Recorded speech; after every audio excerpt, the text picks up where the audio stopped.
2021 தேனி மாவட்டம் பள்ளி விடுமுறை நாட்கள் ஆரம்பிச்சிருந்த அந்த காலகட்டம் அது. பொதுவாகவே ஸ்கூல் லீவ் விட்டாங்க அப்படின்னு சொன்னா அது வரைக்கும் ஸ்கூலுக்கு போன டென்ஷன், ப்ரெஷர், இப்படி ஒரு லீவு கிடைச்சிச்சுன்னா அந்த லீவு மொத்தத்தையும் பயங்கர ஜாலியா கொண்டாடி தீர்த்தரணும் அப்படின்னு சொல்லிட்டு அந்த டீனேஜ்ல இருக்கிற குழந்தைகள், இன்னும் கம்மியான ஏஜ்ல இருக்கிற எல்லா சிறுவர் சிறுமிகள் வந்து இன்னும் கிராம பகுதிகளில் விளையாடுறத நம்ம பார்க்கலாம். சிட்டில வந்து வீட்டுக்குள்ள இருந்து விளையாடுவாங்க. நான் கிராமங்கள்ல எல்லாருமே சேர்ந்து டீம் விளையாடுவாங்க. இந்த மாதிரி தான் தேனி பகுதியை சேர்ந்த ஒரு சின்ன கிராமத்தை சேர்ந்த ஆல்மோஸ்ட் இந்த கிராமத்தோட எல்லா குழந்தைகளுமே சேர்ந்து ஒரு இடத்துல விளையாண்டுட்டு இருக்காங்க. அப்படி விளையாண்டுட்டு இருந்த அந்த டீம்ல ஒரே ஒரு சிறுமி, அவங்களுக்கு 14 வயசு, கருத்த நிறம், ரொம்ப அப்பாவியான ஒரு முகம். டீமா எல்லாருமே அவங்க வீட்டுக்கு டைம் ஆனதுனால கிளம்பிட்டு இருக்காங்க. அந்த சிறுமி மட்டும் இன்னும் விளையாண்டது போதலை அப்படிங்கிற மாதிரி அந்த இடத்துல இருந்து இன்னும் கிளம்பாம விளையாண்டுட்டே இருக்கிறாங்க.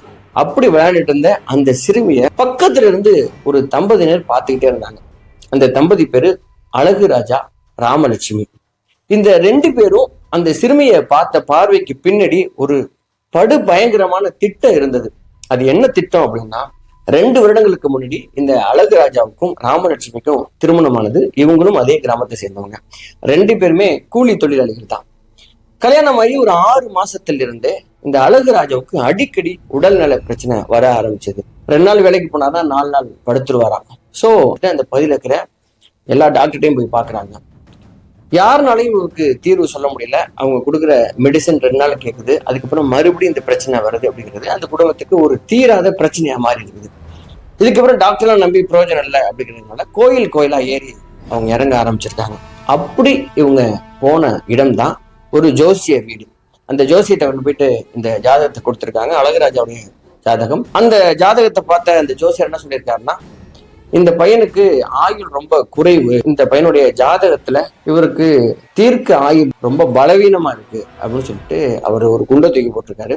இதை கேட்ட அந்த கணவன் மனைவி 2 பேருமே ஆடி போயிருக்காங்க.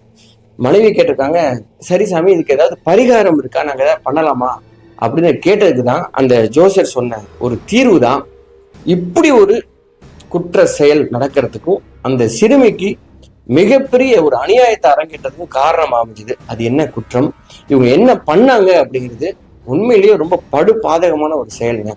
இதுல நமக்கு மிகப்பெரிய லைஃப் லெசனே இருக்குது. சரிங்க முடியே, இந்த குற்றத்தை பத்தி இன்னைக்கு நம்ம இந்த சேனல்ல பார்க்க போறோம். இது வரைக்கும் இந்த சேனலை நீங்க சப்ஸ்கிரைப் பண்ணாம பார்த்துட்டீங்கன்னா மறக்காம சப்ஸ்கிரைப் பண்ணி உங்க ஆதரவு தாங்க. சரி, நேரடியா அந்த குற்ற சம்பவத்துக்குள்ள போயிடலாம்.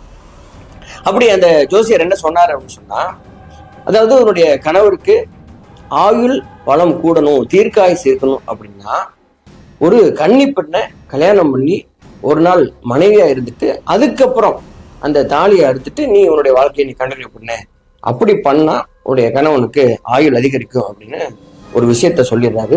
அந்த மனைவிக்கு இது மனசுக்குள்ள போட்டதும், இது எப்படி சாத்தியம், எந்த ஒரு மனைவியுமே தன்னுடைய கணவனை இன்னொரு பொண்ணுக்கு விட்டு கொடுக்க மாட்டா இல்லையா. ஆனா இந்த ஜோசியர் இப்படி சொன்னதும் இதை மனசுல போட்டு குழப்பிட்டே இருக்காங்க அந்த அப்பாவியான ராமலட்சுமி. 2 நாள் இதே 2 பேருமே திங்க் பண்ணிட்டே இருக்காங்க.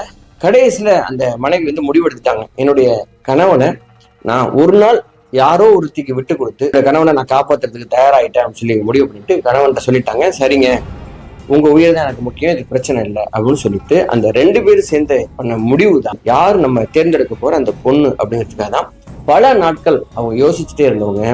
இவங்க வீட்டுக்கு முன்னாடி விளையாடிட்டு இருந்த இந்த நிறைய சிறுமிகளை இவங்க நோட்டமிட ஆரம்பிச்சிருக்காங்க.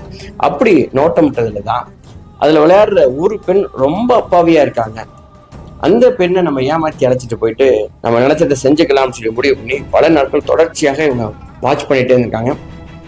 அப்படி இவங்க பார்த்துட்டு இருந்த ஒரு நாள் தான் எல்லா குழந்தைகளும் சிறுமிகளும் வீட்டுக்கு போனதுக்கு அப்புறம் இந்த சிறுமி மட்டும் போகாம இன்னும் விளையாட்டை கண்டினியூ பண்ணிட்டே இருக்காங்க.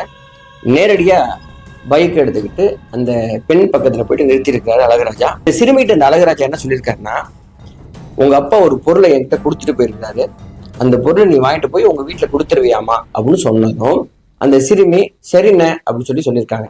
எங்கன்னு இருக்கு அந்த பொருள் அப்படின்னு கேட்டதும் என்னோட வீட்டுல இருக்குமா அப்படின்னு சொல்லிட்டு பைக்ல ஏற சொல்லியிருக்காங்க. ரொம்ப அப்பாவியா அந்த 14 வயது சிறுமியும் அந்த பைக்ல ஏற, அதுக்கு பின்னாடியே இந்த ராமலட்சுமியும் பின்னாடி ஏறி உட்கார்ந்துருந்திருக்காங்க. இந்த 3 பேர் சேர்த்து பைக்ல புறப்படுறாங்க. அழகுராஜாவுடைய வீட்டுக்கு முன்னாடி பைக்கை நிப்பாட்டிட்டு அழகுராஜாவும் இந்த 14 வயது சிறுமியும் வீட்டுக்குள்ள நுழைஞ்சதும் சடார்னு ராமலட்சுமி கதவை சாத்திடுறாங்க. இன்னொரு பக்கம் 6 மணி ஆயிடுச்சு, 6:30 மணி ஆயிடுச்சு. இந்த சிறுமி வீட்டுக்கு வரல அப்படின்னு சொல்லிட்டு அவங்க அப்பாவும் அவங்க அம்மாவும் தேட ஆரம்பிக்கிறாங்க. கொஞ்ச நேரத்துல பதட்டம் அதிகமாகி அவங்க சொந்தக்காரங்க, ஃப்ரெண்ட்ஸ் எல்லாருமே இந்த பொண்ணு விளையாண்டுட்டு இருந்த இடம், அந்த ஊர் முழுவதும் தேடி தேடி, இரவு முழுவதும் தேடி, காலையில போயிட்டு தேனி போலீஸ் ஸ்டேஷன்ல ஒரு கம்ப்ளைண்ட்டை கொடுத்துட்டாங்க. என்னுடைய விளையாட போன மகளை காணோம் அப்படின்னு சொல்லிட்டு போலீஸும் அந்த சிறுமியை தேடிட்டு இருக்கும் பொழுதுதான் இங்க வீட்டுக்குள்ள நுழைஞ்ச இந்த சிறுமிக்கு நடந்த அநியாயம் என்ன அப்படின்னா, அந்த சிறுமி வீட்டுக்குள்ள நுழைஞ்சதும் ராமலட்சுமி வெளியில கதவை சாத்திட்டாங்க இல்லையா, அப்போதான் அந்த பொண்ணுக்கு பயம் வர ஆரம்பிச்சிருக்குது. ஆனா ஏன்னா கதவை சாத்துறீங்க அப்படின்னு சொல்லி அந்த பொண்ணு அழ ஆரம்பிச்சிருக்கா. அப்போ திடீர்னு மறைச்சு வச்சிருந்த ஒரு தாலி எடுத்து அந்த சிறுமியுடைய கழுத்துல கட்டியிருக்கான். சிறிது நேரத்திலேயே ஜோசியர் சொன்ன அந்த பரிகாரம் அப்படிங்கிற அந்த அநியாயத்தை அந்த இரவு முழுவதும் அந்த சிறுமிக்கு நிகழ்த்தி இருக்கிறான். இதுக்கு காவல் யார் தெரியுமா? கொடுமையிலும் கொடுமை 25 வயதான அந்த ராமலட்சுமி. தன்னுடைய கணவன் வீட்டுக்குள்ள ஒரு சிறுமியை சீரழிக்கிறத வெளியில உட்கார்ந்து சொந்த மனைவியே காவலுக்கு உட்கார்ந்து இருந்திருக்காங்க. இதுதான் மிகப்பெரிய ரொம்ப ரொம்ப கேவலமான கொடூரத்தோட உச்சம்னு நம்ம சொல்றோம். இது எல்லாமே நடந்து அந்த பரிகாரம்லாம் முடிஞ்சிருச்சு அப்படின்னு சொல்லிட்டு காலையில ஒரு 6 மணிக்கு கதவை திறந்து வெளியில வந்திருக்கான். அந்த சிறுமி மயங்கி போய் கிடந்திருக்காங்க. இந்த 2 பேரும் போயிட்டு தண்ணியை தெளிச்சு அந்த சிறுமியை எழுப்பியிருக்காங்க. அந்த சிறுமிக்கு முன்னாடியே தாலியை அறுத்துட்டு, இந்த விஷயத்த நீ வெளியில யார்ட்டையாவது சொன்னீங்கன்னா உன்னையும் உங்க அப்பா அம்மாவையும் நாங்க கொன்றுவோம், இது இதோட முடிஞ்சிருச்சு, நீ மறந்துட்டு உன் வீட்டுக்கு போகலாம் அப்படின்னு சொல்லிட்டு அந்த பொண்ணை வீட்டை விட்டு அனுப்பிச்சிருக்காங்க. அந்த பொண்ணு நடக்க முடியாம, உங்களுக்கு என்ன சொல்ல வரும்னு புரிஞ்சிருக்கும்னு நினைக்கிறேன், நடக்க முடியாம தள்ளாடிக்கிட்டே இவங்க வீடு இருந்த தெருவுக்கு போயிருக்காங்க.